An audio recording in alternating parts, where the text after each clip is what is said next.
Hey man, shout out to this brother for these stories. I'm just looking at this title. If you find this treasure map, don't follow it. I feel like any treasure map may be a setup. Cause like you would think for sure that would try to be one of the main things hidden right there, right? Shout out to you guys for coming over. As you guys can see, we're back with Mr. Ballin, man. I'm just trying to brace myself for this story because you know they get crazy. You know that in your mind just be like, why? But all right, leave the link in the description so you guys can check out more videos yourselves. We ain't gonna waste no more time. Let's jump right into it. There is a mountain range in the middle of the desert in Arizona that's called the Superstition Mountains. And for decades, adventurers have been going into these mountains to try to find a secret treasure. But many of those adventurers have died trying to do this, and many more have come running out of those mountains claiming that unseen predators are lurking all around, stalking you as you move through these mountains. And so today's story is going to be about one of those adventurers who goes into the superstitions, and he comes face to face with something. But before we get into that story, if you're a fan of the strange, dark, and mysterious delivered in story format, then you've come to the right place because that's all we do, and we upload once a week. So, if that's of interest to you, the next time you're at the Like Button's house, please replace their favorite cologne with tuna juice. Also, please subscribe to our channel and turn on all notifications so you don't miss any of our weekly uploads. Okay, let's get into today's story. With tuna juice.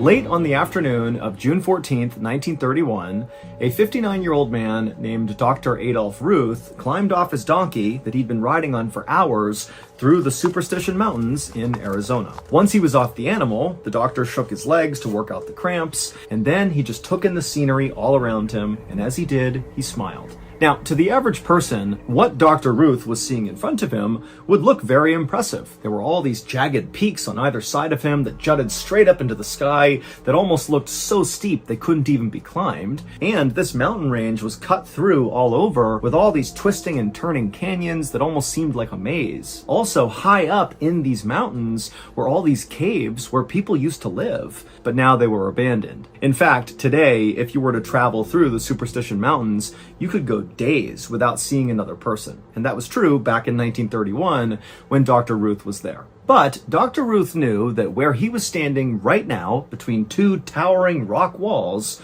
was not just a regular desert canyon. This particular stretch of desert was about to make Dr. Ruth a very rich man. He was going to be the very first person to actually find the Lost Dutchman gold mine. The same Lost Dutchman gold mine that had claimed the lives of hundreds of other treasure seekers who had come into the Superstition Mountains and not come out again. But Dr. Ruth knew he had a special advantage that nobody else who had come out here looking had had. He had a treasure map that was going to show him where this treasure was, He knew it was right nearby.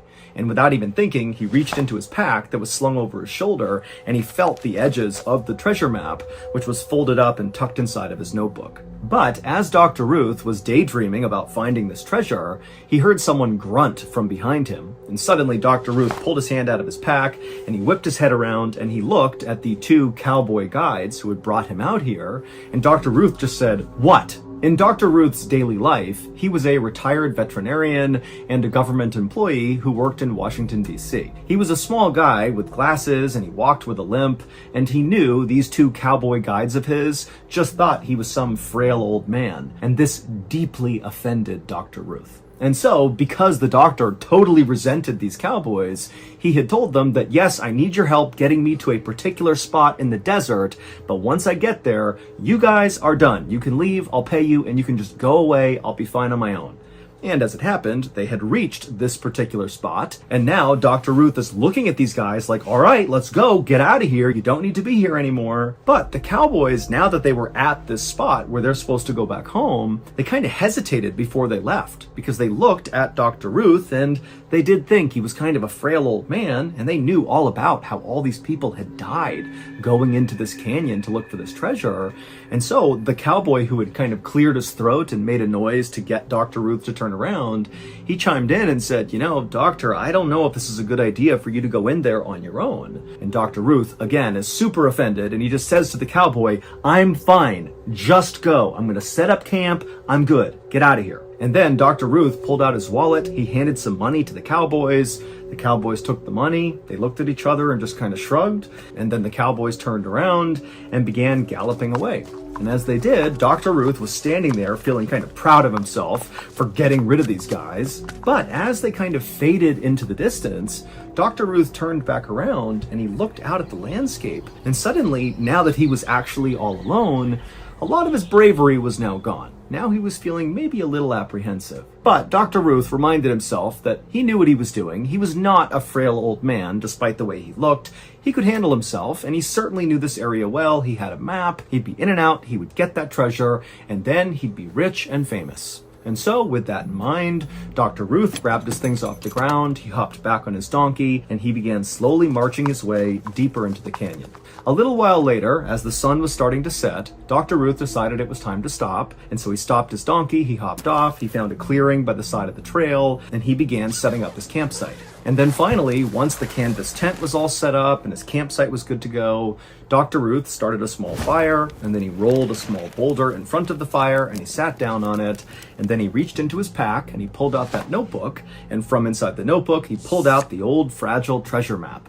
Dr. Ruth's son had acquired this treasure map from a man in Mexico, and this man in Mexico apparently got it from a family that used to do mining in the Superstition Mountains, and they had drawn out this map before apparently they were all massacred inside of the Superstitions, but somehow or another, their map they had drawn about where they thought this treasure was had survived, and so Dr. Ruth's son had gotten this map and given it to Dr. Ruth. And so Dr. Ruth held the map up and he stared at it for a second. And as he did, he couldn't help but be drawn to this huge rock formation way off in the distance. So not on the map, but actually in real life, basically far down the canyon, there was just this massive rock formation. And for a second, Dr. Ruth was looking at it, thinking it kind of looked like a huge oversized gravestone. And in a way, it kind of freaked him out. But he looked back at the map and he realized there actually was a drawing on this map that clearly represented this big rock formation. And on the map, it had an arrow pointing to this little drawing, and it said this thing, this big rock formation, was called Weaver's Needle. And according to the map, apparently the treasure was right near Weaver's Needle. And so Dr. Ruth was like, I'll be trying to watch without pausing, but that feeling he got when he saw that, when he started to feel kind of weird, that's the, hey, turn your ass around, get up out of here. That's the warning signal. Just saying. This big rock formation was called Weaver's Needle, and according to the map, apparently the treasure was right near Weaver's Needle. And so Dr. Ruth was like, great, tomorrow I'll head straight for Weaver's Needle, I'll find the treasure, and I'll be rich and famous. And on that note, Dr. Ruth folded the map up, he tucked it back into his notebook, put it back in his pack, and then he took his beans and meat off the fire and he began to eat. And as he did, he whistled periodically to fill the silence that was filling the entire canyon. That was creepy. Back when I first started Mr. Ballin, so early 2020, I was doing all my work out of this room in the back of my house in Pennsylvania. It was basically like a shed. It definitely was not up to code. Whoever had owned the house before us had built this kind of ramshackle room off the back of the house, and that became my studio. And I remember, since there was no heat in there, at night, I would have to turn on my space heater as hot as it would get and let the room heat up, but then I would have to turn off the space heater because it was so noisy I couldn't record with it on, and then rush through my recording before it got so cold that I was shivering in the recording. And so really, like, there is a very humble beginning to the whole Mr. Ballin thing, but now, I mean... Hey man, a lot of people will never understand or know the struggles that goes through when you're trying to record.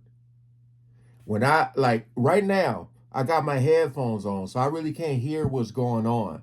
But boy, when I take these headphones off and start editing these videos, I hear dogs barking, car alarms, tree trimming, lawnmowers, everything. You just never know when there's a good time to record.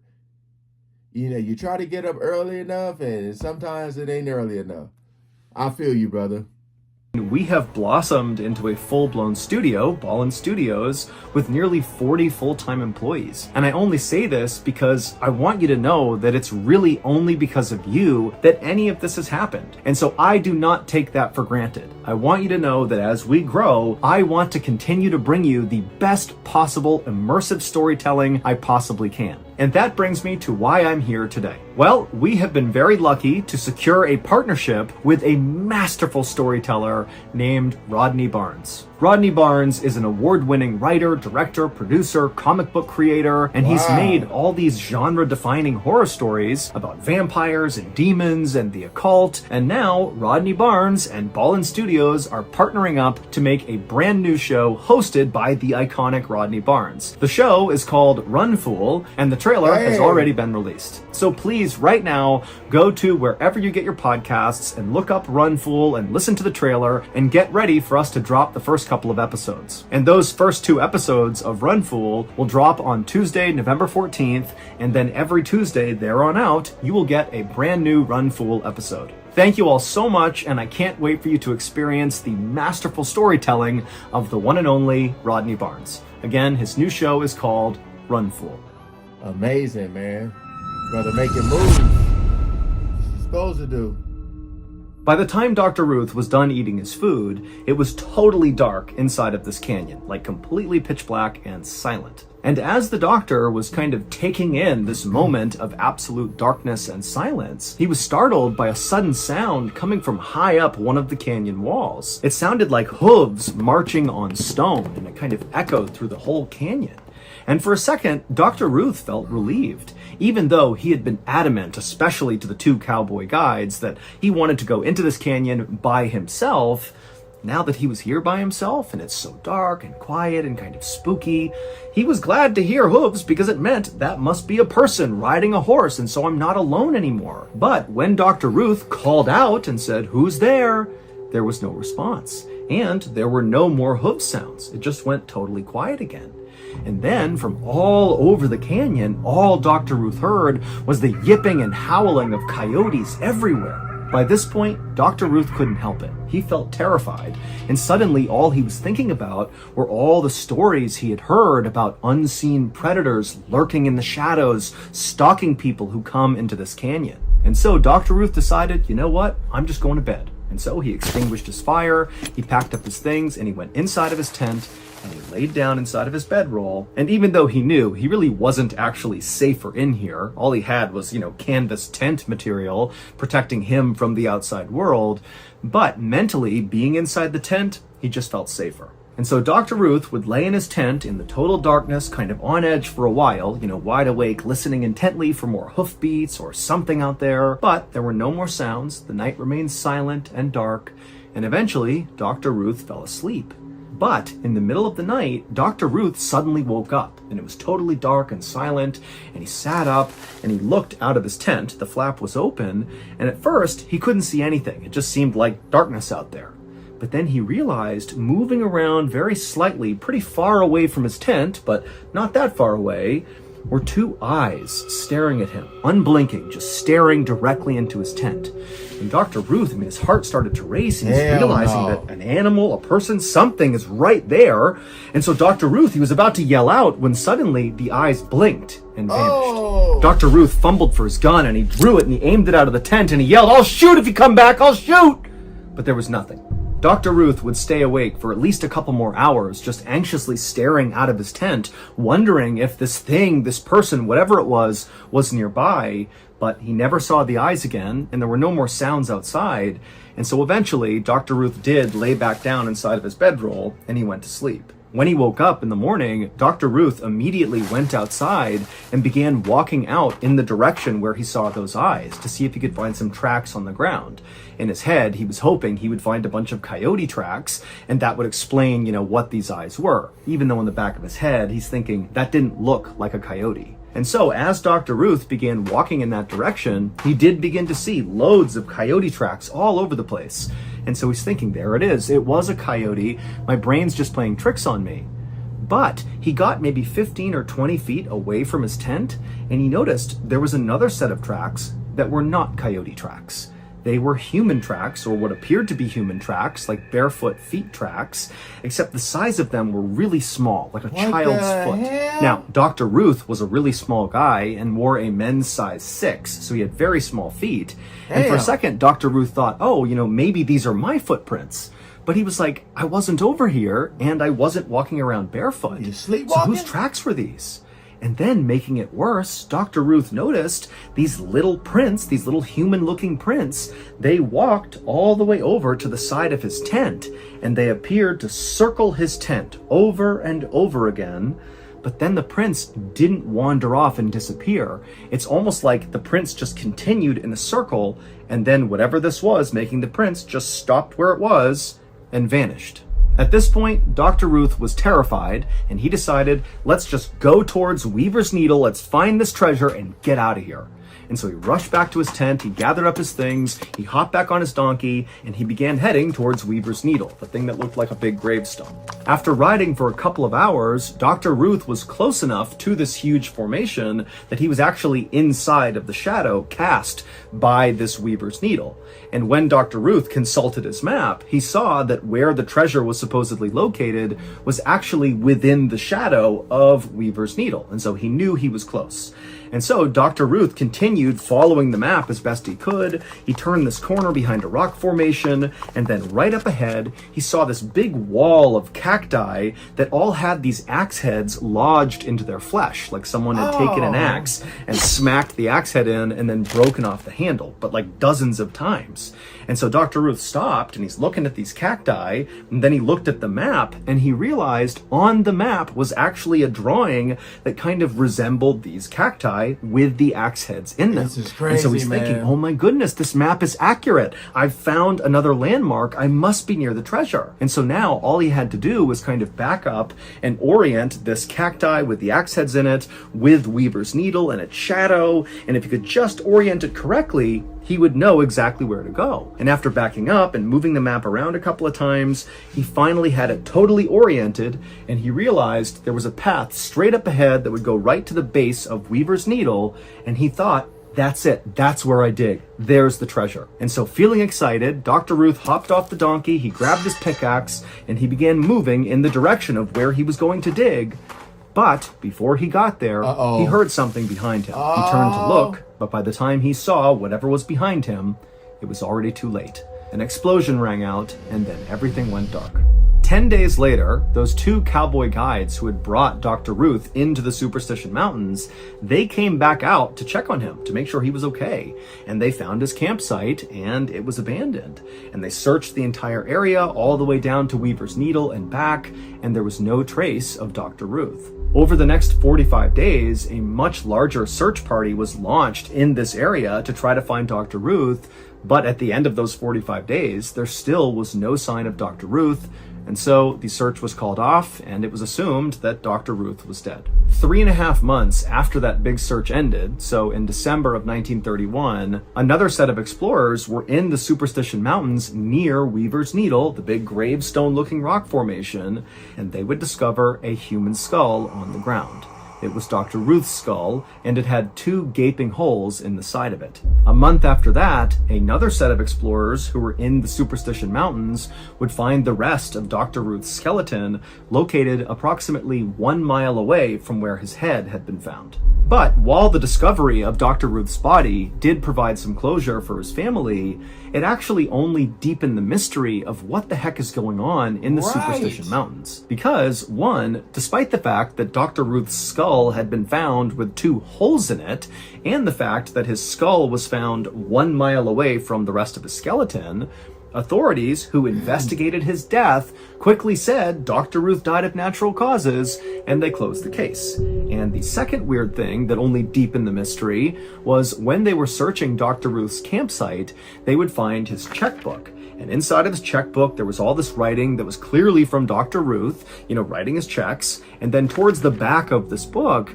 there was a relatively fresh looking message, and the handwriting looked totally different than Dr. Ruth's handwriting, that just said Veni Vidi Vici, which in Latin means I came, I saw, I conquered. Now, we don't know who wrote this message, but the running theory is whoever very likely killed Dr. Ruth wrote this note inside of his checkbook. But we don't know why they wrote this note. Now, eventually, people began to think that because of this note that was in his checkbook, that suggests that maybe Dr. Ruth really was on the precipice of actually finally finding this treasure, and maybe the stories were right about the Superstition Mountains, that something lurks in the canyon protecting this treasure, and when it saw Dr. Ruth was about to take the treasure, this thing killed Dr. Ruth to stop him, i.e. they came, saw, and conquered Dr. Ruth. Also, adding to the strangeness of this entire story, in 1945, so 13 years after Dr. Ruth's skeleton was discovered, an adventurer named Barry Storm published a book about his journey to try to figure out what actually happened to Dr. Ruth. And he would say in this book that when he went into the Superstition Mountains, somebody started firing a gun at him from off in the distance, and after taking cover and looking, he couldn't see anybody. And then when he began taking steps farther into the canyon to continue to explore, the shots rang out again. And so Barry Storm ultimately fled the Superstition Mountains, and he would tell people that whoever was out there shooting at him, it seemed like they were shooting warning shots at him. Like, if you come any closer, I'll kill you. To this day, no one has ever actually found any hidden treasure in the Superstition Mountains, but about 9,000 people will go out there looking for the treasure every year.